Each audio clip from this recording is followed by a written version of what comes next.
شما میبینید که امیرالمومنین رو پیروانش و غیر پیروانش ارادت بهش دارن، دوست دارن، به خاطر خصوصیاتی است که از در این بزرگوار وجود داشته که البته در این خصوصیات اونایی که چشمگیرتر هست، یکی در درجه اول عدالت اون بزرگواره، اون عدالت بی اغماز و گسترده و بدون هیچ ملاحظه که انسان واقعا از شنیدن موارد این عدالت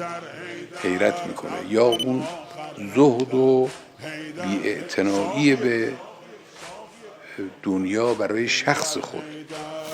چرا این بزرگوار دنیا را آباد می‌کرد، مردم رو به رشد و ترقی مادی و معنوی میرسوند، اما برای خودش این بزرگوار هیچی نمیخواست که اون چه نقل شده از ایشون واقعا حیرت آور هست. یا شجاعت اون بزرگوار، دل رحیم اون بزرگوار نسبت به ضعیفان، عزم راسخ اون بزرگوار نسبت به زورگویان و ستمگران و مستکبران، فداکاری او در راه حق،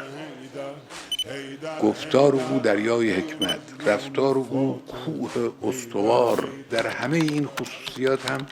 این بزرگوار در اوج کمال است.